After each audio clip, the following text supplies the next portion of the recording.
Welcome back to the Manage to Win podcast. Today's episode is with Chuck Mollor, and he is the founder, CEO, executive coach at MCG Partners. He, 3 years ago, wrote the book, The Rise of the Agile Leader. And we're going to talk about habits today. We're going to talk about being flexible as a leader and how you can really be your best. And of course, this relates to our sponsor, Habitly.com, where you can learn the soft skills of highly successful people. I think you'll see many of those soft skills exhibited by Chuck in this podcast.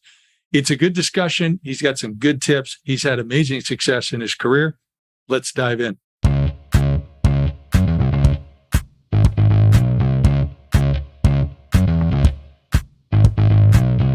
Chuck, you wrote this book, The Rise of the Agile Leader. Can you make the shift? And I think there's a lot of people in our audience that are familiar with the term agile leader, but they don't have any idea what it means. So maybe we should start there. So I'm talking about agile, the verb, right? So a lot of people out there probably are thinking about agile, Scrum methodology, which came out of the software development space. God, it's got to be at least 20 years ago. And the whole purpose of that was to improve the cycle of innovation, make it faster, make it more meaningful, more impactful by getting teams to work more effectively together without getting to a deep dive. But what really drove that title, David, was the question I asked myself and my team about 3 years ago, which is, what's the future of leadership? This is before COVID. So sometimes we forget what pre-COVID looked like. But believe it or not, the world had already been changing pretty rapidly, right? The cycles of innovation are getting shorter and shorter. There's some great statistics about how like half the Fortune 500 from 2000 to 2012 are gone. And from like 2012 to now, another 50%. So think about that kind of change. We're not talking about startups here. We're talking about the Fortune 500. So when you think about the importance of innovation, the importance of being client-centric, the importance about being employee-centric, starting there really, leadership's got to change in order to be able to make that happen. And frankly, there really wasn't much focus on leadership in terms of new thinking for the last, 5+ years. So we started interviewing CEOs, we started interviewing clients, we started doing our own research and looking at, what we thought was really the future of leadership. So we came up with this leadership model, which we ended up coining the Agile Leader, and that became sort of the premise of the book. I'm interested. What strikes me as you're talking about all this innovation, my wife and I are somewhat trying to be minimalists, Right. and simplify. And there's so much stuff today that's like, buy it and throw it away, and I'm curious, as you moved into this model, so you had this discussion about where's leadership going, and that might be interesting, some of the things that came up there, but what stuff that was kind of like tried and true, simplistic, always like truth, always like beneficial, stayed with your model that you came out with versus some of the things that were new for whatever reason? No, really great question. And I would say a lot of things. I think the foundation of being authentic, that foundation of really understanding yourself, self-awareness. I mean, self-awareness is not a new concept. I think the question is really how self-aware people are beyond what I call the traditional behavioral assessment of understanding your strengths and your behaviors, what happens to you under pressure and stress, which is still really critical, but really going beyond that. And what I mean by beyond that, how effective are you using feedback? How effective do you understand the experiences you've had in your life? Now it impacts how you make decisions, how you respond in certain situations. So there's more depth. There's, I think, more other elements that really impact how we really think of ourselves and how we respond to our environment, and frankly, how we show up as a leader every day. And when you think about it, I love the simplistic, kind of mindset, because I honestly think everyone's really trying to struggle or trying to understand what that means for themselves in some kind of capacity. But as we all know, the world is moving such an incredible speed, and there's just so much information and so much movement. Now, how do you stay centered? How do you stay present? How do you stay focused when you have all this sort of chaos and all this intensity and change, around you? And that's a big part of what I talk about in my book. you bring up that you call the emotional intelligence the X factor. And I think there's so many leaders. I like to say that people understand things, but they don't comprehend them.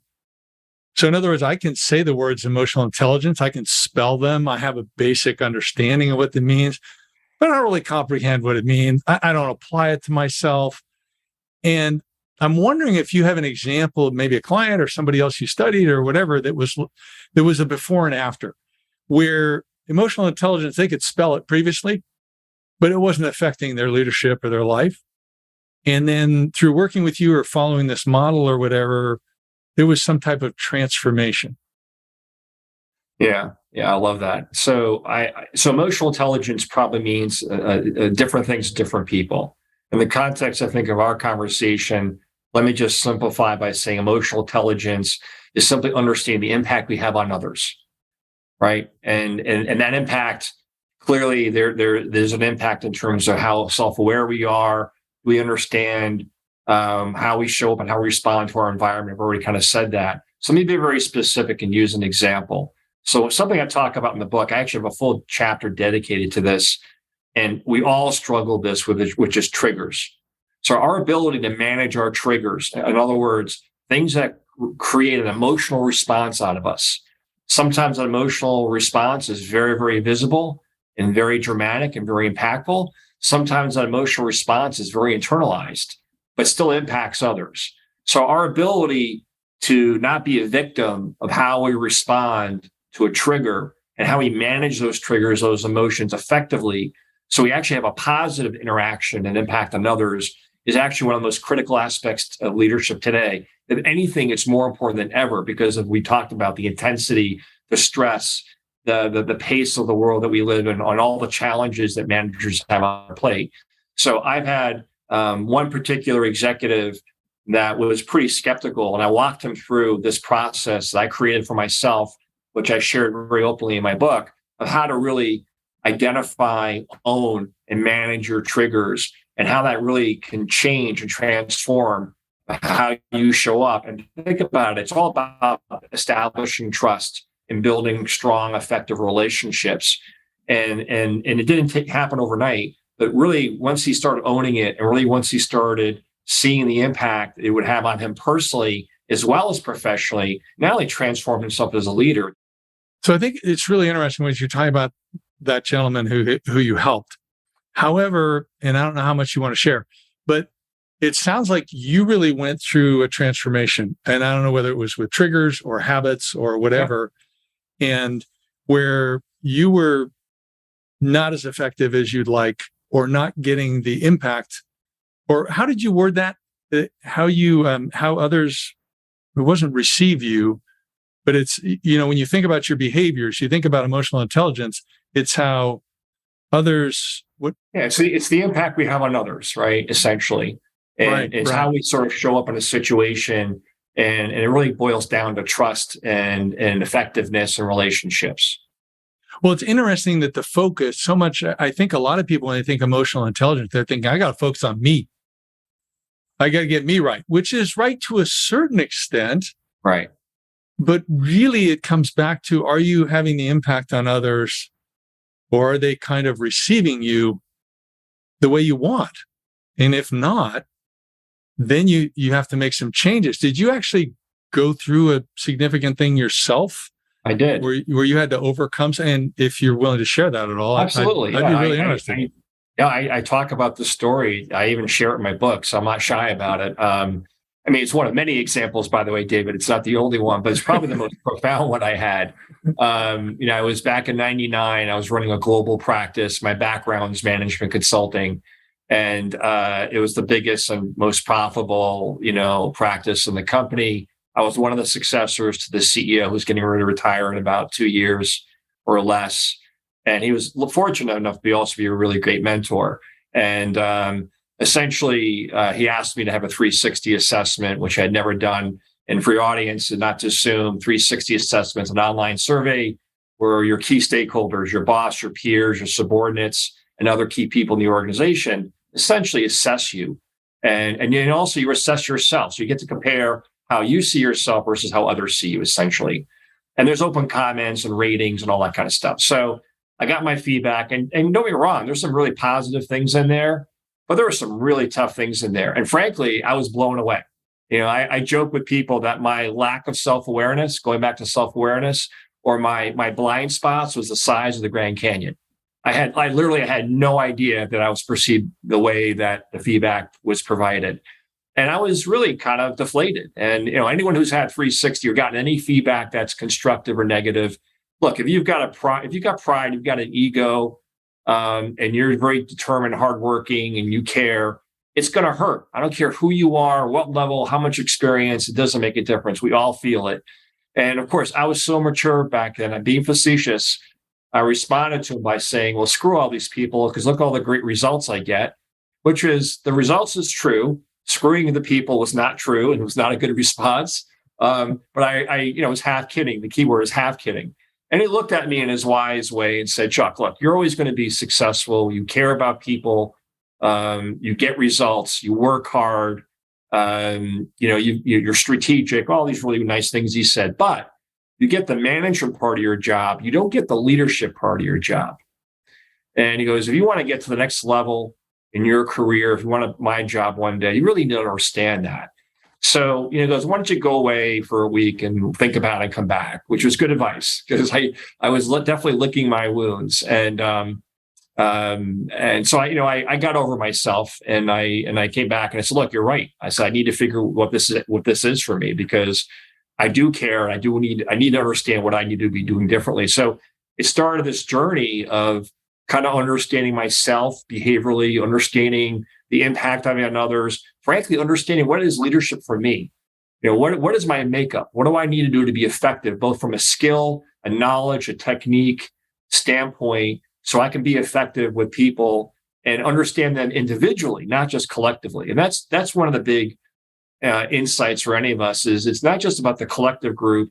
And I've managed thousands of people. It's also about how do you connect and respond with people individually, and how do you adapt situationally to be effective. So that became really a very transformational stage of my career. And then a year and a half later, I became the CEO of that company, and grew that company substantially for the next 5 years. Never would have gotten that job if I didn't have that experience. I loved the thing that your mentor did, that he said, go and think about it for a week. Right. I think that can be so powerful for people, particularly when it's an emotional situation. And just say, take a day, take 2 days, 3 days, a week, whatever the time frame is, probably not more than a week, at least, to come back to it. But I've recommended that to clients at times where they had an employee that just wasn't getting it. This was before it was so tough to find employees, but right. Where I've said, tell the person to take a day or two off and just think about, this is really where you're behaving today. This is where we need you to be. And you need to think about whether you're willing to learn that. And if you're not, you're at the wrong company. So just take a day or two. It's kind of emotional for you right now. Boom. And that's what your mentor did. And I love that he did that. Now, talk to me some more about the Agile perspective that you've got for the leadership. What do you really feel is new and different there that people really need to consider that they're missing today? Well, I think in the last 2 years, people have been forced to consider this. So remember, we started creating this model and wrote about this model, before COVID. We actually published the book during COVID. And the question was, hey, why? Because people need this stuff and people are struggling. So a big part of the new aspects of leadership that we actually all experienced during COVID is managing a virtual hybrid workforce effectively, managing intense level of change and disruption. And again, change is not new, but the intensity and the speed of change, David, is new. We've never seen the intensity and speed of change and disruption in the marketplace with products and services and companies coming and going, consumers shifting their mindset and what they need and what they want on a almost daily basis, right? And there's plenty of examples that illustrate that. Other aspects is, again, how to manage diversity inclusion effectively, how to manage a multi-generational workforce differently, how to create a concept we talk about in the book is a safe work environment or psychological safety. I mean, these are all relatively new things that are not new anymore, because the last 2 years there's been a lot of writing and discussion about this in the marketplace. But these are some of the things that in the book we really focused on that really hadn't been focused on previously. Yeah, and I noticed that you had the psychological safety piece as a competitive advantage, and I'll kind of bring in another aspect, and you can not go this direction or whatever. But the other thing you have today is you have such bullying, where it's like people are saying you have to do this way, or you have to support this political agenda, or whatever it might be. And I think in the past, you leaders had more autonomy to kind of choose the culture they wanted in their company, and kind of dismiss things that were outside of what they wanted to consider. Today, they have to at least let people know that they heard them, and then they have sometimes some tough decisions. Yes. And I don't know how you want to talk about that, but it kind of plays with that psychological safety, because it's not only as a leader, you're here to protect your people as well as give them a healthy culture. And some of these challenges today are really, they're not necessarily a difficult decision, but it's like, at times it feels like it's a no-win.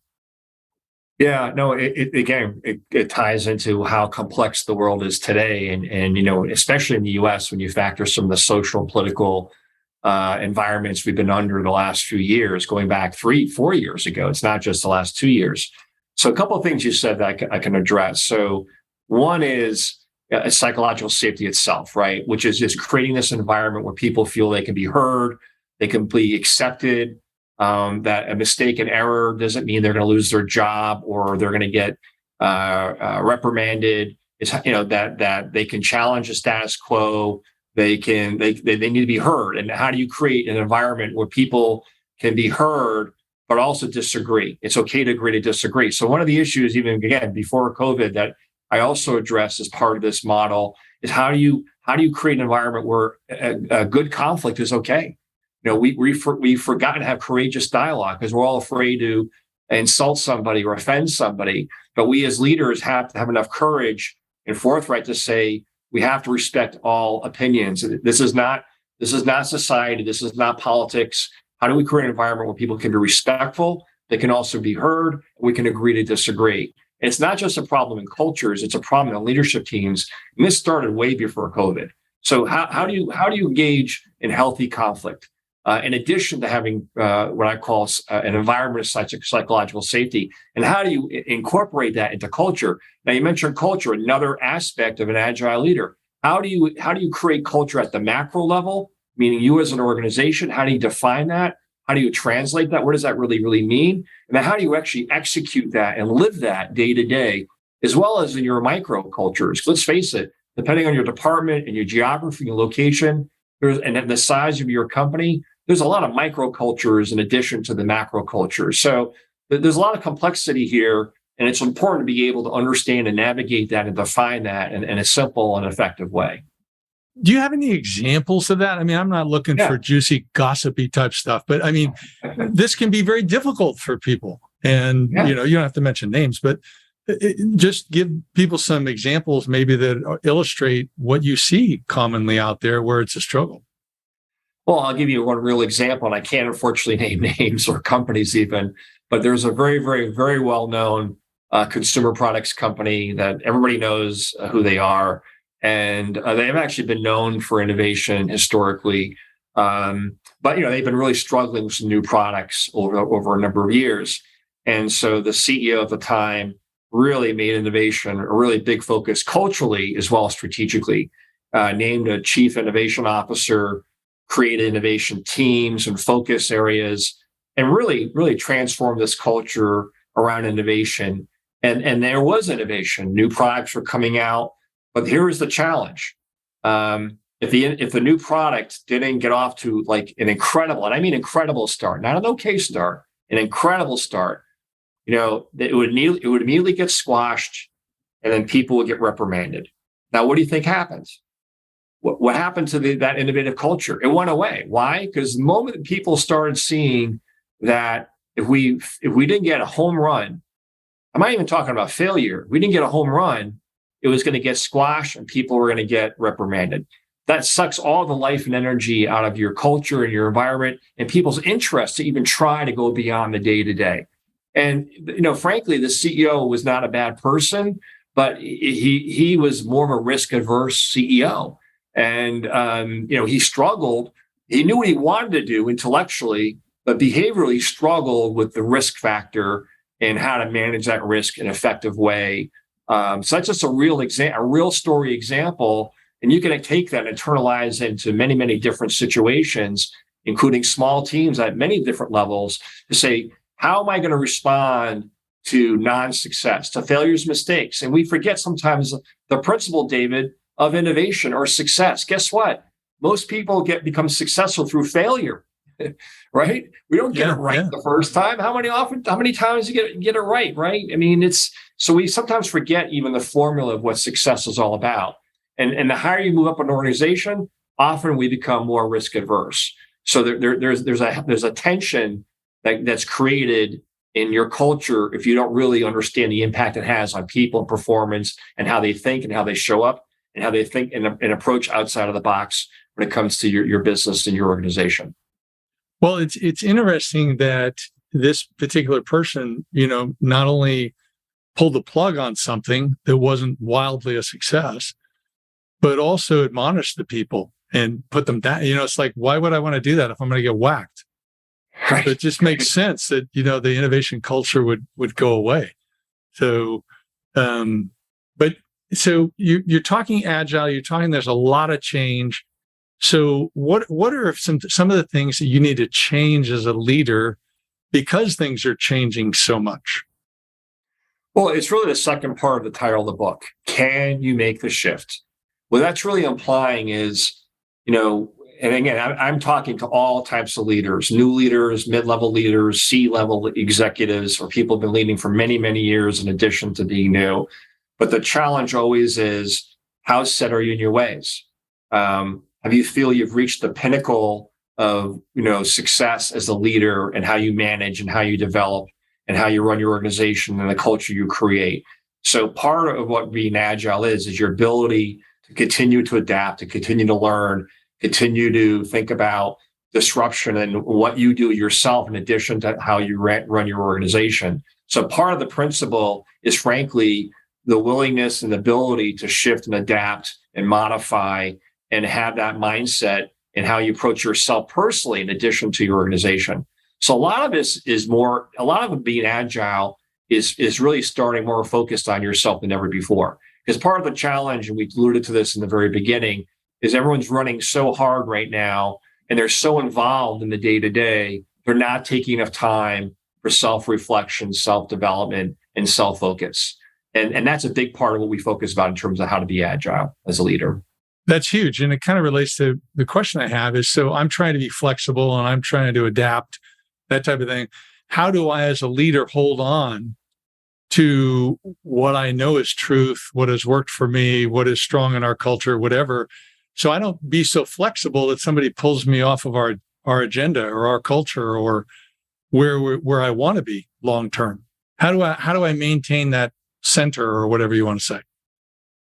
Well, I use this metaphor in the book as well, and I'm just using this as a sample, a visual. And I'm not a surfer, but if you think about a surfer, and we've all watched these surfers on TV and some great images and videos, but we all know the ocean is beautiful, especially when it's quiet and serene. But that's rare, and it doesn't last very long, right? So the ocean is a very unstable, very, very chaotic, environment, right? Depending on the weather, the conditions, winds, storms, the ocean's unstable. So how do we, as a surfer, create stability? So I like to use this visual and this concept because as a leader, we have to find stability with ourselves in a world of chaos, and we have to create stability for our people and our organization because there's chaos all around us on a constant basis, and we never know where that chaos is going to take us. So I think part of the principle is how to slow oneself down when you're running at 200 miles an hour professionally and personally, to find time to reflect, find time to pause. It's really all about pausing, David. No, totally agree. Totally agree. Now, as you're pausing, which I totally agree, how do you work with your executive team or your peers or with mentors or outside advisors? How do you do that to help have that sounding board as you're starting to feel pulled in a direction, and you may have full data or you may have partial data where you're about to make a wrong decision? How do you work with others? I totally agree. Be stronger and more aware of yourself. But what about, where do you have that trustworthy sounding board to also have a touch point? Yeah, I'm happy you brought that up, because unfortunately today, and frankly, in big part of my career, I was one of those people. Don't try to do it alone. There's too many people out there that are trying to do it on their own, David. They're just trying to figure it out on their own, and they're stubborn and they don't want to listen. And there's so many people out there that are willing to help. They just are.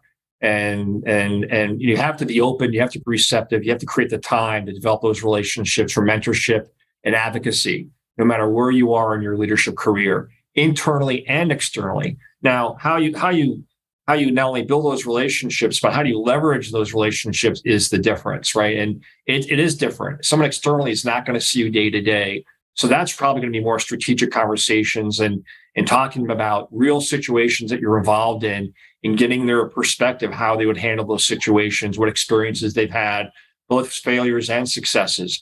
Internally, you could have those conversations, but often is focus on yourself as a leader. I mean, there's nothing more powerful when you go to a peer or a subordinate, even more someone more senior, depending where you are in your leadership career, and say, I'm struggling with something as a leader.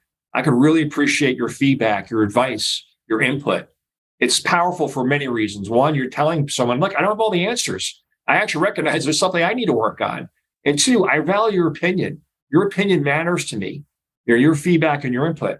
Doing that with subordinates is so powerful. It changes, transforms a relationship with your subordinates. And I'm not talking about every single subordinate, depending on how many people you have and how many layers of direct reports. But you go to one or two of your direct reports and have that conversation, it just transforms your relationships, the value of trust, is in addition to those messages. And most importantly, you're going to get some good feedback as long as you're specific. Don't just say, I'm trying to get better. What feedback do you have for me? Be very specific in the things that you're working on. No, I really like it. And I like the way you're recommending you go and kind of say, I'm struggling in this.